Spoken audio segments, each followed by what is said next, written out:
नमस्ते दोस्तों, हमारे YouTube चैनल बजरंगलाल सैनी गुरु में एक बार फिर से आपका स्वागत है। और आज हम आपके सामने वाक्य लेकर आए हैं। वाक्य का मतलब शब्दों का सार्थक समूह, एक ऐसा समूह है जिसका कोई एक निश्चित अर्थ प्रतीत होता हो, निकलता हो, सार्थक जो वाक्य अर्थ देता हो, उन शब्दों के समूह को हम वाक्य कहते हैं। इसका तात्पर्य हुआ शब्द और समूह है, ये दो शब्द हैं। इस शब्द समूह में जब सार्थकता जुड़ती है, शब्द समूह में जब सार्थकता जुड़ जाती है तो वो वाक्य बन जाता है। सार्थकता का मतलब वक्ता का मंतव्य। इसका मतलब ये हुआ कि जो शब्द समूह है वह वक्ता का मंतव्य स्पष्ट करे।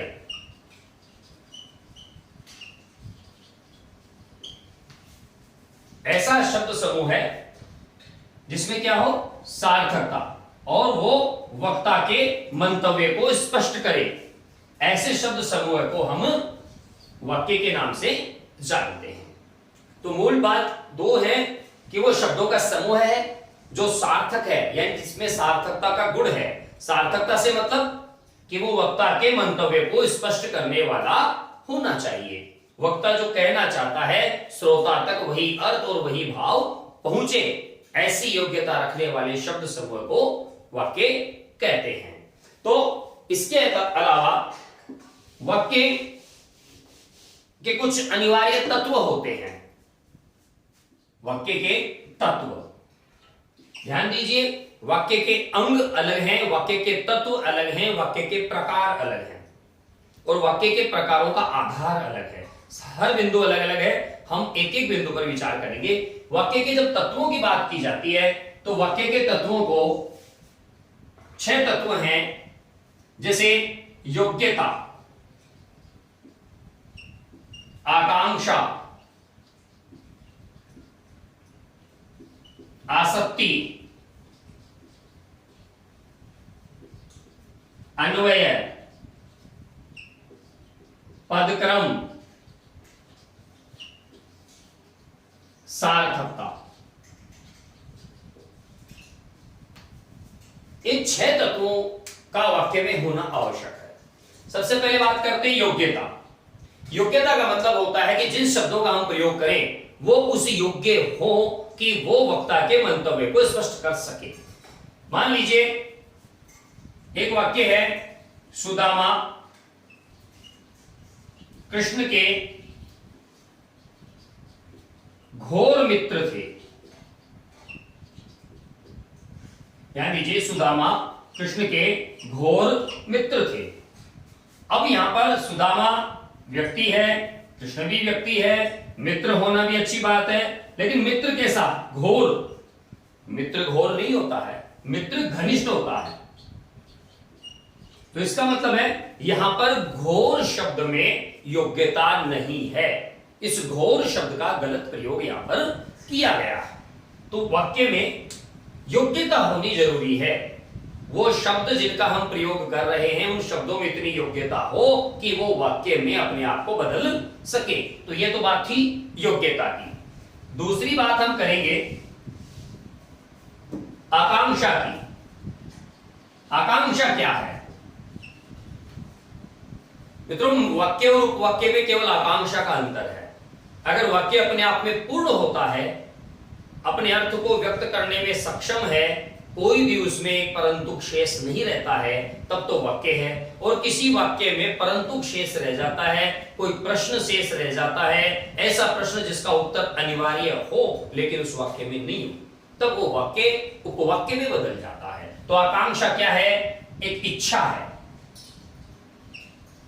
ये क्या है? ये जानने की इच्छा है। जैसे एक वाक्य है, वह है, तो वाक्य में आकांक्षा जागृत होती है कि वह क्या है।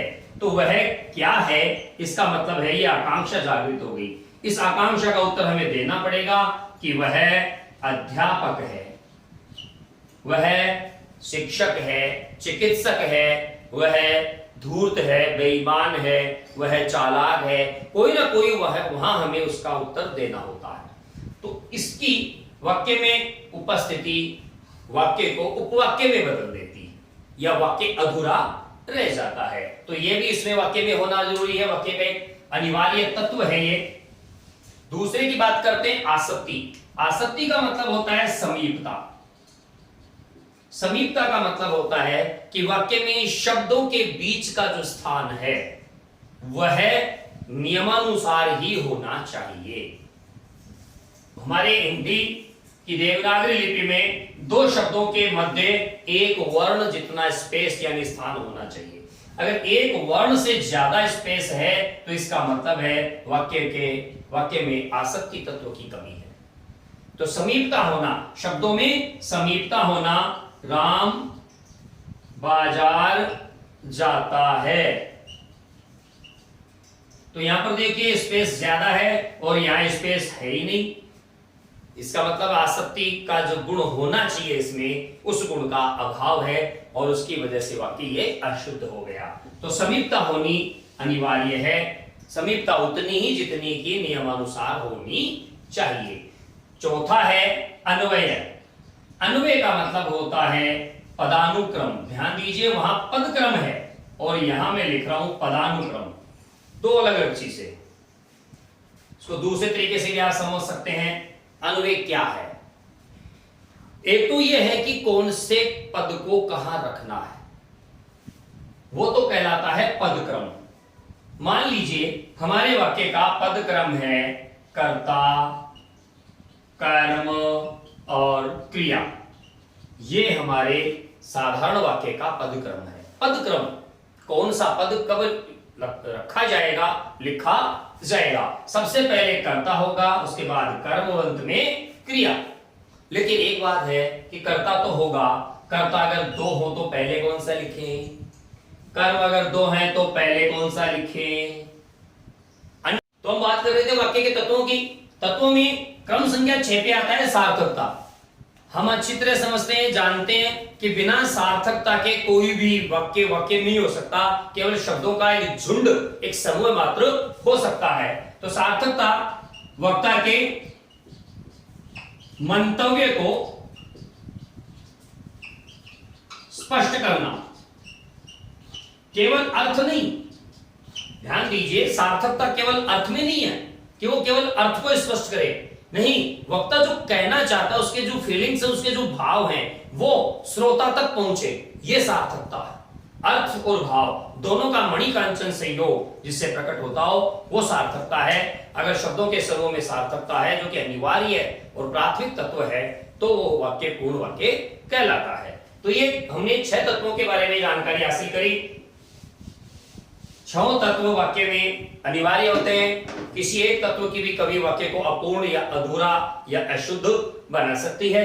वाक्य के तत्वों के बाद हम जब चर्चा करेंगे तो वाक्य के अंग, वाक्य के अंग, ध्यान दीजिए वो वाक्य के तत्व थे। बीच में आपको एक छोटी सी बात और बताऊं, जहां कहीं बोर्ड भर जाता है या कोई चीज समझा दी जाती है तो आप स्क्रीनशॉट ले सकते हैं, जिससे कि आपको बार बार उसको रिवाइंड करके पीछे जाने की आवश्यकता न पड़े। तो वाक्य के अंगों की बात करते हैं। वाक्य के जो अंग होते हैं वो 2 हैं। सामान्य रूप में वाक्य के 2 अंग हैं। एक अंग का नाम है उद्देश्य और दूसरे अंग का नाम है विधेय। एक उद्देश्य, दूसरा विधेय। उद्देश्य का मतलब हम यूं समझ सकते हैं कर्ता, और विधेय का मतलब होता है कर्म क्रिया। केवल इतना नहीं है, यह केवल समझने के लिए है, यह इसकी परिभाषा नहीं है। उद्देश्य क्या है? वाक्य में जिसके लिए विधान किया जाए वो उद्देश्य है। वाक्य में जिसके लिए कहा जाए वो उद्देश्य है, और उद्देश्य के बारे में जो विधान किया गया वो विधेय है। किसके बारे में कहा गया? मान लीजिए एक वाक्य है, रोहन पढ़ा रहा है। वाक्य में किसके बारे में कहा गया? रोहन के बारे में कहा गया। तो रोहन क्या हुआ? कर्ता। कर्ता यानी उद्देश्य। अब उद्देश्य के बारे में क्या विधान किया गया, क्या बताया गया? तो उद्देश्य के बारे में बताया गया कि वो पढ़ा रहा है, और जो विधान किया गया उसे हम विधेय के नाम से जानते हैं। तो वाक्य के दो ही अंग है, एक उद्देश्य, दूसरा विधेय। अब हम यूं भी समझ सकते हैं उद्देश्य की संख्या, क्योंकि इससे पर हमारे वाक्यों का जो आधार है वो है उद्देश्य की संख्या। कैसे पता लगाएं कि किस वाक्य में कितने उद्देश्य हैं? जैसे रोहन करता है, एक ही करता है, तो इसका मतलब रोहन एक उद्देश्य है। और जिस वाक्य में एक उद्देश्य और एक विधेय, विधेय यानी मुख्य क्रिया, ध्यान दीजिए क्रिया नहीं, मुख्य क्रिया, तो एक उद्देश्य और एक विधेय जिस वाक्य में हो उस वाक्य को सरल वाक्य कहते हैं। एक उद्देश्य एक विधेय जिस क्रिया में, जिस वाक्य में हो, उस वाक्य को सरल वाक्य के नाम से जानते हैं। अब मान लीजिए कर्ता हो जाए दो, जैसे रोहन एवं सोहन चाय पी रहे हैं। तो इसमें रोहन और सोहन कर्ता दो हैं। ध्यान दीजिए, कर्ता की गिनती हमें व्यक्ति से नहीं करनी है। कर्ता की गिनती हमें व्यक्ति से नहीं करनी है, हमें उसके द्वारा संपन्न की गई मुख्य क्रिया से करनी है। तो दोनों ने मिलकर क्रिया एक ही पूर्ण की है, तो दोनों को मिलाकर उद्देश्य भी एक ही कहा जाएगा। तो वो स्थिति होगी कर्ता कितनी हो, कोई फर्क नहीं पड़ता है, उनके द्वारा पूर्ण किया गया काम या पूर्ण की गई मुख्य क्रियाओं की संख्या कितनी है, उसके आधार पर उद्देश्य की संख्या गिनी जाएगी। तो यहां पर रोहन सोहन दो व्यक्ति होते हुए काम एक कर रहे हैं, इसलिए दोनों को एक ही उद्देश्य माना जाएगा। मान लीजिए रोहन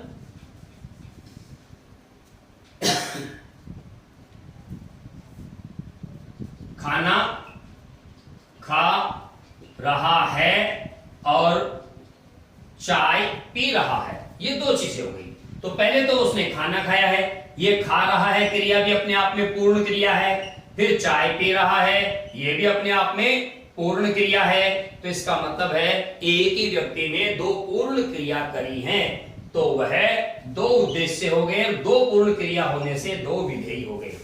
तो जिस वाक्य में एक से अधिक उद्देश्य या विधेय होता है वो सरल वाक्य तो हो नहीं सकता, संयोजक का प्रयोग हुआ है, इसलिए ये कौन सा वाक्य हुआ? संयुक्त वाक्य हुआ। तो हमें ये ध्यान रखना है कि उद्देश्य की संख्या कर्ता द्वारा पूर्ण किए गए क्रियाओं की संख्या पर निर्भर करती है, यह आप ध्यान में रखिएगा। तो एक उद्देश्य हो जाता है, एक विधेय हो जाता है, ये दो वाक्य के अंग हैं। अब वाक्यों के जब हम प्रकार की बात करते हैं तो वाक्यों के प्रकार में दो आधार लिए जाते हैं, दो आधार लिए जाते हैं। एक आधार रचना का और एक आधार अर्थ का। एक आधार रचना का लिया जाता है, एक आधार अर्थ का लिया जाता है। रचना के आधार पर वाक्यों की संख्या 3 है, अर्थ के आधार पर वाक्यों की संख्या 8 है। तो रचना के आधार पे और अर्थ के आधार पे वाक्यों को दो अलग अलग श्रेणियों में बांटा गया है। आज हम चर्चा कर रहे हैं रचना के आधार पर वाक्य।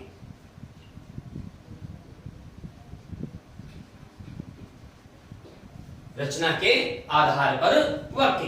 तो रचना के आधार पर वाक्य सरल वाक्य, संयुक्त वाक्य और मिश्र वाक्य। रचना के आधार पर वाक्यों के 3 प्रकार हैं।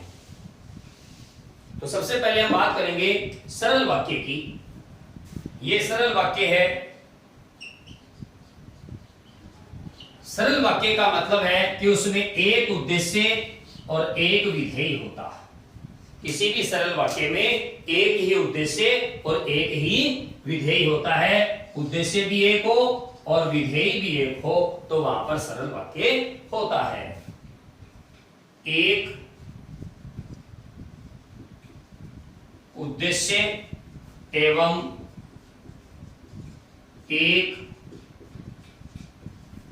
विधेय होने पर सरल वाक्य होता है। एक उद्देश्य एवं एक विधेय होने पर सरल वाक्य होता है। तो इसको हम अच्छी तरीके से यूं समझ सकते हैं कि जिस वाक्य में कर्ता एकाधिक हो लेकिन उनके द्वारा की गई पूर्ण क्रिया एक हो, मुख्य क्रिया एक हो, तब उस वाक्य को हम सरल वाक्य कह सकते हैं। प्रतापी राजा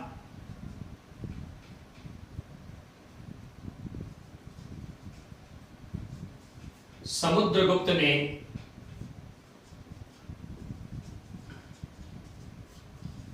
अखंड भारत की नींव रखी।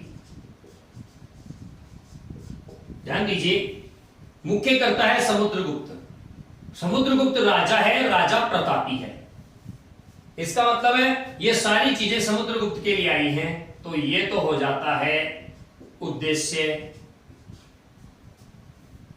अब इस उद्देश्य के बारे में क्या कहा गया कि इस उद्देश्य ने अखंड भारत की नींव रखी, ये हो गया विधेय।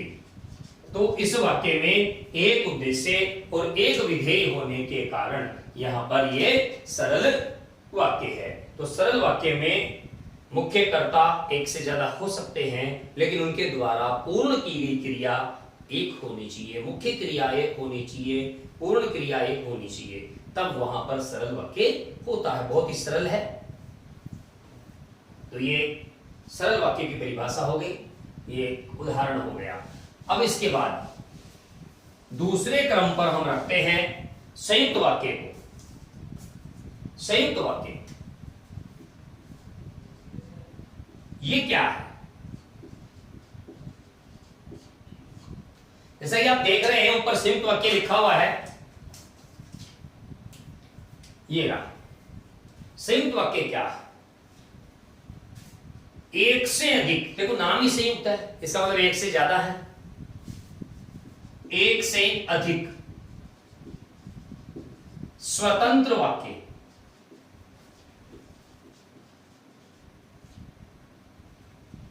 किसी योजक आदि से जुड़े हों,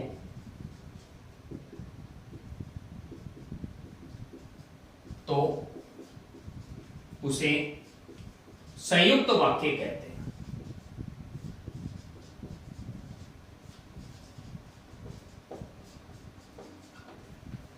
मतलब ये हुआ कि संयुक्त वाक्य में जो स्वतंत्र वाक्य है वो एक से अधिक होंगे और एक से अधिक स्वतंत्र वाक्य किसी न किसी योजक आदि से जुड़े हुए होंगे। जैसे योजक मैंने अलग अलग यहां पर 4 लिखे हैं।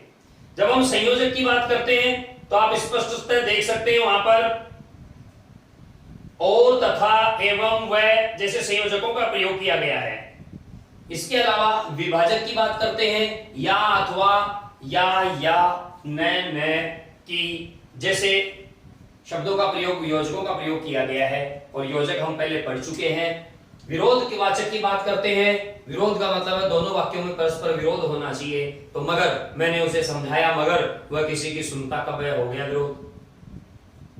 तो ऐसे विरोध हो जाते हैं। परिणाम की बात करते हैं तो परिणाम में अतः, इसलिए, सो ऐसे शब्दों का, योजकों का प्रयोग इसमें किया जाता है। तो ये 4 प्रकार से संयुक्त वाक्यों को हम 4 भागों में बांट सकते हैं। तो सबसे पहले हम बात करते हैं संयुक्त वाक्य के एक सामान्य से उदाहरण की।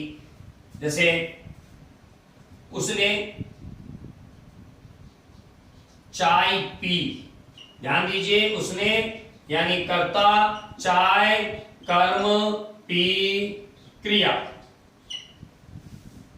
उसने चाय पी, कर्ता, कर्म, क्रिया। पद क्रम में हमने देखा था 3 चीजें होती हैं। अकर्मक क्रिया हो तो कर्म नहीं होगा, बाकी सकर्मक क्रिया में तीनों चीजें होती हैं। और चला गया।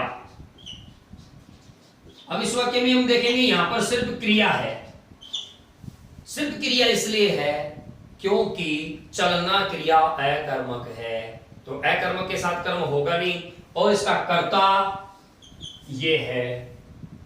तो एक ही करता है लेकिन उसने कार्य 2 किए हैं, दोनों पृथक कार्य हैं, दोनों में वाक्य समाप्त हो रहा है, तो इसका मतलब है यहां पर एक कर्ता ने दो अलग अलग क्रियाएं की, एक ये मुख्य क्रिया और दूसरी ये मुख्य क्रिया, तो इसमें विधेय हो गए दो, और जब दो विधेय हो गए और वो किसी योजक से भी जुड़े हैं, तो इसका तात्पर्य हुआ कि यहां पर संयुक्त वाक्य है, यहां पर संयुक्त वाक्य है। और संयोजक का काम किया, इसने दोनों वाक्यों को जोड़ने का काम किया है, तो इसका नाम हो जाएगा संयोजक संयुक्त वाक्य। संयोजक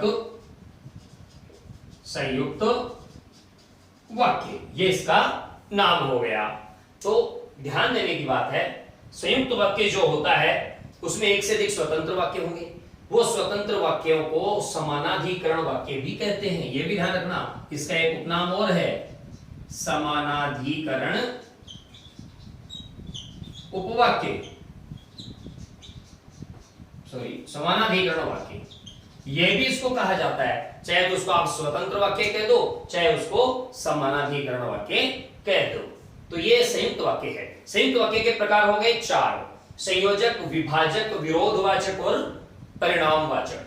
तो संयोजक तो हमने देख लिया, और का प्रयोग हुआ, वह पुस्तक पढ़ रहा था और लिखता भी जा रहा था, तो इसका मतलब है दो काम साथ साथ हो रहे हैं और दोनों कार्यों की प्रकृति प्रवृत्ति अलग अलग है। जब दोनों कार्यों की प्रकृति प्रवृत्ति अलग है तो वो संयोजक संयुक्त वाक्य हो जाता है। फिर दूसरा उदाहरण देखते हैं हम।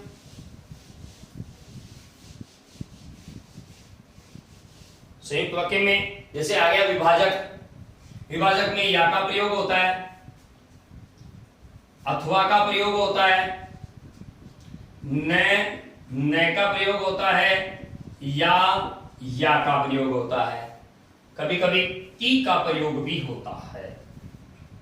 जैसे यहां आ जाए अक्ल बड़ी की भैंस, ये विभाजक संयुक्त वाक्य है, क्योंकि दोनों वाक्यों को इसने विभाजित कर दिया, दोनों में से एक का चुनाव करना नहीं, कुल मिला के ये कर सकते हैं। वह यहां से चला जाए, अथवा मेरी अधीनता स्वीकारे, यानी उसको कोई काम करना ही होगा, या तो यहां से चला जाए या फिर उसकी अधीनता स्वीकार करे। ये अथवा का हो गया। जैसे न तो वह किसी की मानता है और न ही किसी की सुनता है, यह भी संयुक्त वाक्य हो गया। न तो किसी की मानता है और न ही किसी की सुनता है, तो इसमें आप देखिए ये न और न का प्रयोग हो गया, यहां पर अथवा का प्रयोग हो गया, यहां पर की का प्रयोग हो गया। या की बात करते हैं, या तो वह रहेगा या फिर मैं रहूंगा, मतलब दोनों में से कोई एक, या तो यहां पर ऐसे शब्दों का जब प्रयोग होता है तो वो कहलाता है विभाजक संयुक्त वाक्य। फिर तीसरे नंबर पे आता है विरोधवाचक, विरोधवाचक संयुक्त वाक्य। तो विरोधवाचक में क्या चीजें हैं? दो वाक्य परस्पर विरोध करते हैं, परस्पर दो वाक्यों का विरोध रहता है। वहां पे दोनों वाक्य में विकल्प था, लेकिन यहां पर दोनों में विरोध रहेगा। जैसे पर, परंतु, लेकिन, किंतु, मगर, ऐसे शब्दों का इसमें प्रयोग होता है। जैसे मैंने उसे बहुत समझाया, किंतु उसने एक न सुनी। इसने अपना काम किया लेकिन इसने नहीं माना, हो गया विरोध। ये हो गया विरोधवाचक संयुक्त वाक्य। तो विरोधवाचक में अगर मगर, अगर नहीं सिर्फ मगर, मगर है, पर है, परंतु है, किंतु है, लेकिन है, ऐसे शब्दों का प्रयोग होता है। फिर बात आती है परिणामवाचक। ध्यान दीजिए, परिणाम मतलब फल। वाक्यों में दो स्वतंत्र वाक्य होंगे, लेकिन एक वाक्य दूसरे का परिणाम होगा। वह काफी डरा हुआ है। ध्यान दीजिए, वह, ये हो गया कर्ता, डरना हो गई क्रिया। अकर्मक क्रिया है, इसलिए यहां पर कर्म नहीं है, संपूर्ण वाक्य है। तो वह काफी डरा हुआ है, अतः सामने नहीं आएगा। ये इसका परिणाम हो गया। तो इसका मतलब ये हुआ कि यहां पर दो अलग अलग वाक्यों को जोड़ने के लिए जब अतः है, इसलिए और सो का प्रयोग करते हैं परिणाम के रूप में, तो वहां होता है परिणामवाचक संयुक्त वाक्य। तो संयुक्त वाक्य पूरा होता है। इसके बाद इसको आप उतार सकते हैं या फिर स्क्रीनशॉट भी ले सकते हैं। इसके बाद हम देखते हैं संयुक्त वाक्य के बाद मिश्र वाक्य। मिश्र वाक्य का मतलब है मिश्रित। किसका मिश्रित? हो सकता है कि उसमें संयुक्त प्लस साधारण हो, या दो अलग अलग आश्रित उपवाक्य हो। तो ये है मिश्र वाक्य जिसकी हम चर्चा करने जा रहे हैं। मिश्र वाक्य का मतलब होता है एक प्रधान व अन्य आश्रित उपवाक्य हो।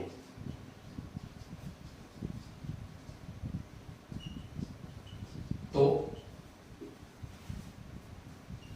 वहां मिश्र वाक्य होता है।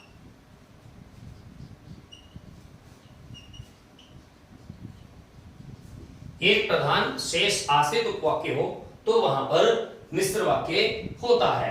प्रधान उपवाक्य का मतलब है वह उपवाक्य जिससे प्रश्न का या वाक्य का आधार निर्मित होता हो। वो जैसे मान लीजिए कोई संज्ञा है और कोई सर्वनाम है, तो जिसमें संज्ञा है वो प्रधान हो जाएगा, जिसके पूरक के रूप में कोई वाक्य आएगा वो आश्रित हो जाएगा। तो वहां पर मिश्रित वाक्य होता है। जैसे एक उदाहरण के तौर पर देखूं, मैंने देखा कि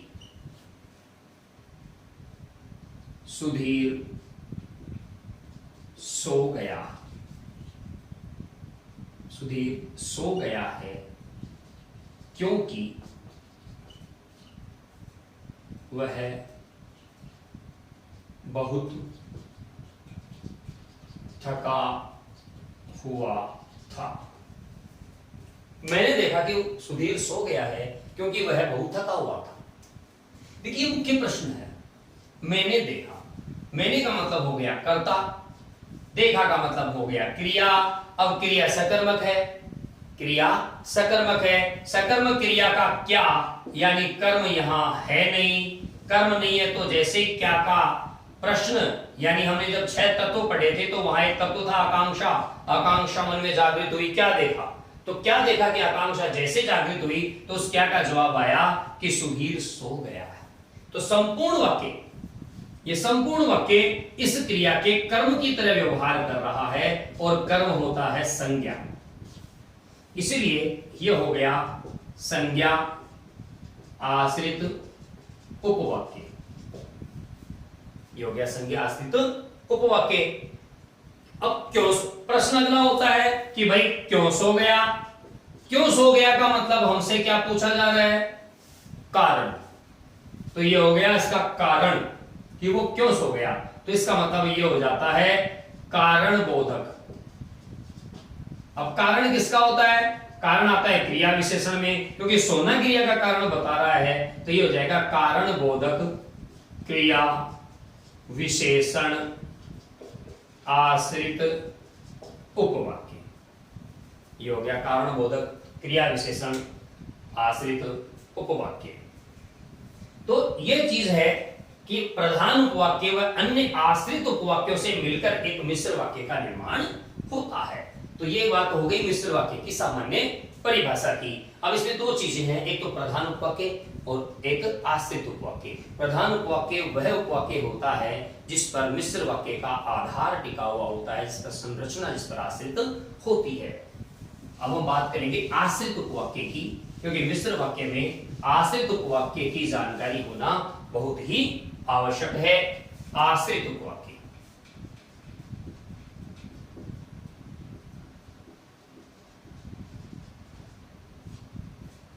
इनको हम तीन भागों में बांटते हैं। सबसे पहले संज्ञा आश्रित।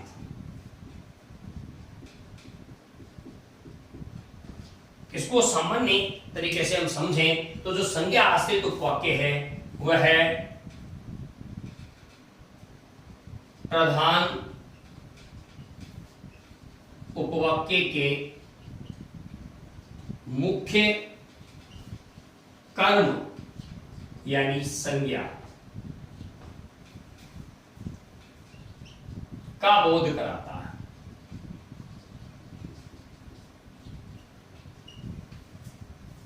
मुख्य कर्म यानी संज्ञा का बोध कराता है, क्योंकि कर्म यदि संज्ञा होगी, सर्वनाम होगा तो भी वो संज्ञा के स्थान पे तो काम आई है। जैसे मान लीजिए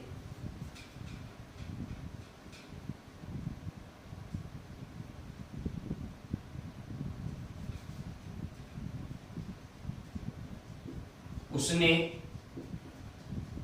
सोचा कि शाम तक घर चला जाऊंगा। तो ध्यान दीजिए, ये तो हो गया इसका कर्ता, ये हो गई इसकी क्रिया। अब जब कर्ता ने काम किया, सोचना क्रिया सकर्मक है, तो प्रश्न उठता है कि भाई क्या सोचा। तो क्या सोचा कि शाम तक घर चला जाऊंगा, तो ये हो गया इसका कर्म। और कर्म या तो होती है संज्ञा या होता है सर्वनाम।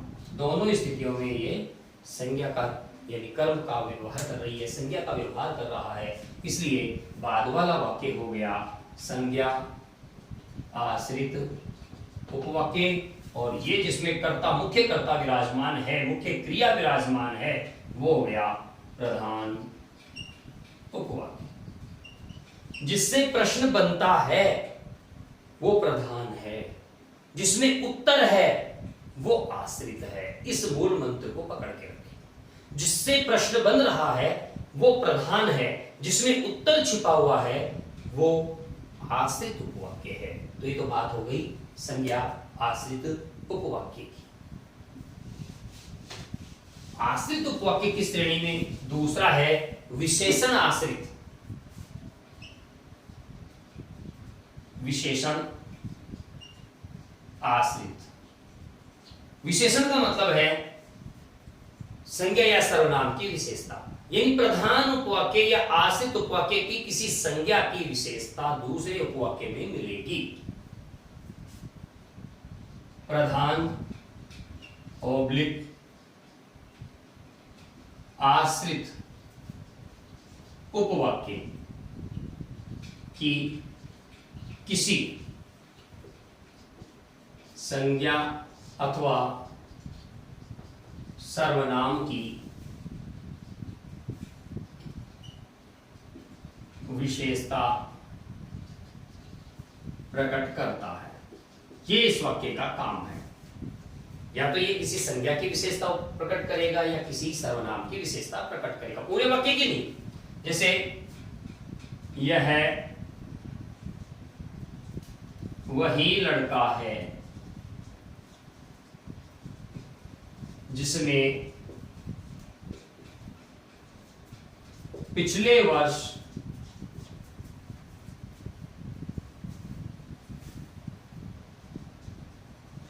राज्य स्तरीय परीक्षा में प्रथम स्थान प्राप्त किया था। यह वही लड़का है जिसने पिछले वर्ष राज्य स्तरीय परीक्षा में प्रथम स्थान प्राप्त किया था। तो अभी ध्यान दीजिए, राज्य स्तरीय परीक्षा में प्रथम स्थान किसने प्राप्त किया था? इस लड़के ने,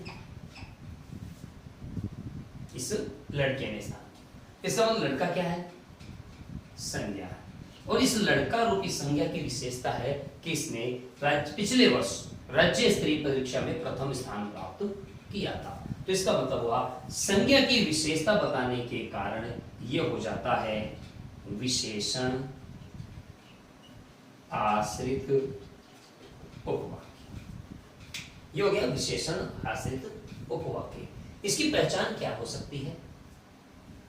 ये जो संबंधवाचक सर्वनाम है,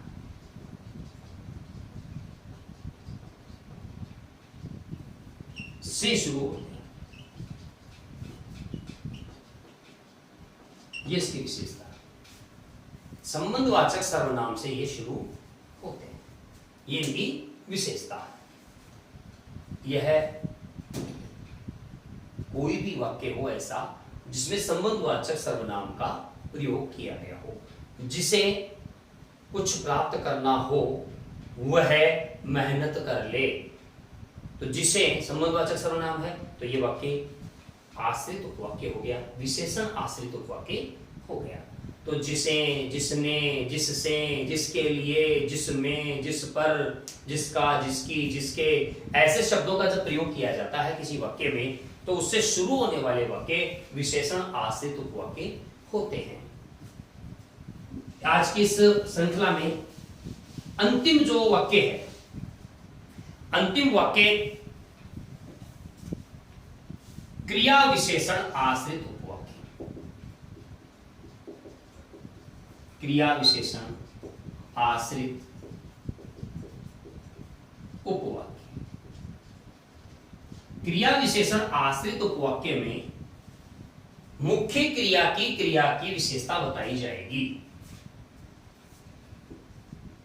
प्रधान या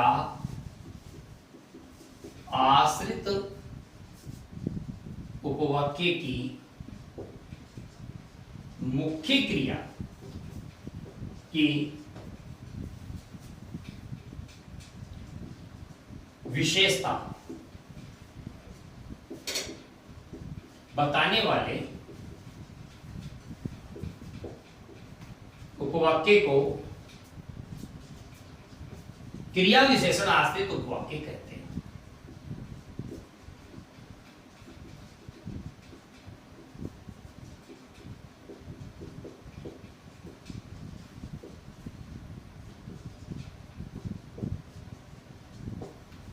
इसका मतलब यह हुआ कि क्रिया विशेषण आश्रित उपवाक्य या तो प्रधान उपवाक्य की कोई क्रिया है या कोई आश्रित उपवाक्य की क्रिया है, उस क्रिया की विशेषता बताने के काम में ये प्रयुक्त होता है। जिसे यहां पर हम देखा काल, स्थान, रीति, परिमाण, शर्त, विरोध और प्रयोजन। काल की बात करते हैं, वह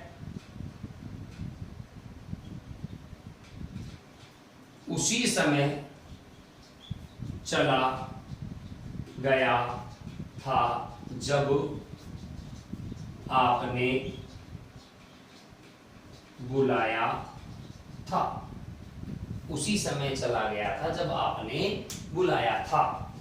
तो चला गया क्रिया का समय है आपने जब बुलाया था। तो ये हो गया क्रिया विशेषण आश्रित उपवाक्य। कौन सा? कालवाचक। समय का बोध हो गया। फिर बात करते हैं स्थान की। स्थान जैसे मजदूरों ने वहीं काम करना शुरू किया जहां भवन बन रहा था। यह स्थान है जहां भवन बन रहा था। तो यह स्थान है। इसका मतलब है जब स्थान का बोध हो रहा है तो ये हो गया स्थानवाचक क्रिया विशेषण आश्रित उपवाक्य। बात करते हैं रीति की। रीति से हम यूं समझ सकते हैं जैसे उसने जिस तरह धन कमाया उसी तरह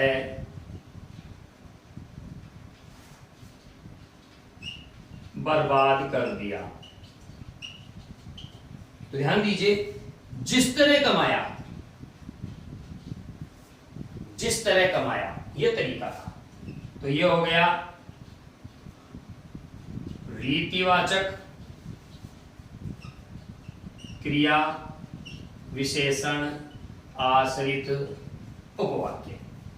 रीतिवाचक क्रिया विशेषण आश्रित उपवाक्य। फिर बात करते परिमाण की।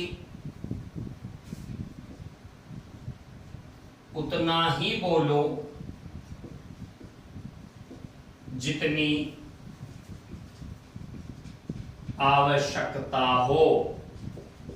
ध्यान दीजिए, जितनी परिमाण है, उतना जितना ही क्या है, परिमाण है। तो इसमें आ जाता है परिमाण। शर्त, शर्त में